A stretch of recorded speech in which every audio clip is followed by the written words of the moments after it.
So one of the main forms of asset protection is having insurance. We've all had insurance. We've all had to purchase it. When you have homes and you have a car, boats, etc., businesses, we all have some kind of insurance, or we had to purchase something. So insurance is kind of like a first line of defense against anything. Insurance companies don't cover everything. If you get an insurance policy, you've probably seen that the first 1 or 2 pages, called the declarations pages, it gives the specific information and it tells you what is covered under the policy. And then you have about 30 pages or more telling you what is not covered and what's excluded under the policy. So the policies maybe cover that maybe 70% of any of the issues that can come out there, but there's still a lot of things that can come up that aren't covered, which is why it's great as a first line of defense, but maybe it won't cover everything that you need to in all situations. For example, under homeowners policies, often it's going to be an HO3 policy where it's going to cover, it's a joint policy that covers both general liability, it's for bodily injury or property damage to third parties, or property damage to the house itself. It could be vandalism. Usually often they're referred to as fire and wind policies because they were first written to cover if there was a fire or if the wind came and blew it down. Things that basically are not covered under homeowners policies or dwelling policies. Dwelling policies under DP3, basically it's similar to a homeowners policy, but some people call them landlord policies. So it's still for real property. Coverage is just a little bit different from a homeowner's depending on if you're living in there versus if you're using it as a rental. So a little bit different, but they're pretty similar. And again, flood is always excluded unless you have to purchase a separate flood insurance to try to get that coverage back. And earthquake coverage isn't covered. They'll send you a letter after you buy the policy, and they'll say, hey, if you want to buy it, then you can spend this much, and you're going to have a really, really large deductible, whatever it's going to be. So most people don't get the earthquake and flood, but if you're in some of those areas, just realize that that's not a covered thing for those properties themselves.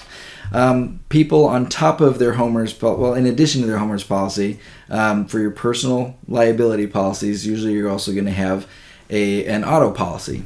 So if you're driving a car, then you have car insurance, and it's the same. It has liability included. So if you run into somebody, it's covering them for what you did, or if you total the car, you wreck it, you crash it, you have the comprehensive and collision coverages that are going to take care of the repurchasing your car at whatever the actual cash value is. Or if you hit a deer or something like that, then it can cover the damage for those type of things. But usually those policies, there's minimums in California of having $15,000 for liability and $15,030 limits, and then $5,000 for property damage. So usually not that much. But when you have some assets, a lot of times you need more coverage, because we all know that with car accidents being approximately 60% of the lawsuits out there, that if you're in an accident, even if you hit somebody else's car, most of the cars out there right now, you're probably looking at $40,000, $50,000, $60,000 and up. So that $1,530 and $5,000 for property coverage really isn't going to cover very much. So usually when you have those, you want to have a little bit higher limits, maybe looking at $100,000, $300,000 limits at a minimum. And then sometimes, depending on your policies, you can get things that are maybe a combined single limit, so they're all together, maybe $300,000. And if you're in a business, then it would be more than that, usually $500,000 or $1 million combined single limit. So on top of your policies, when you have your liability, say in your homeowners you have $100,000 of liability coverage, and your auto, maybe you also have $100,000 for that, and usually that's not going to be enough to cover all the assets that you have, especially, if you have rentals and you still have the $100,000. If a tenant falls down, somebody walks on the property and they trip and fall, and that's your fault, they break their leg, they're going to sue you, and it's going to go over those limits. So what are you going to do?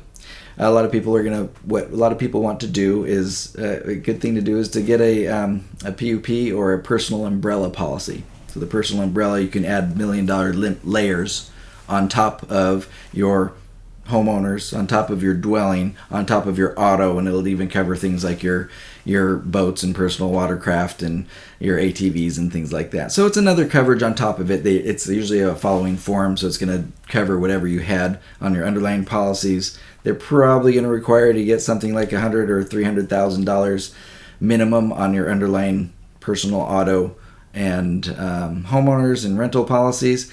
But it's a good coverage and a good starting place to have, and they're relatively inexpensive. $1 million limits, depending on the properties and things like that. It could be as low as like $400 a year, $400, $500, $600 a year for $1 million on top of what you already have. So it's a good thing to think about. Obviously, if you have businesses, you're going to want to have whatever type of business insurance that you have, enough to cover whatever the operations, assets, and things that you have. And so insurance, again, for good first line of defense.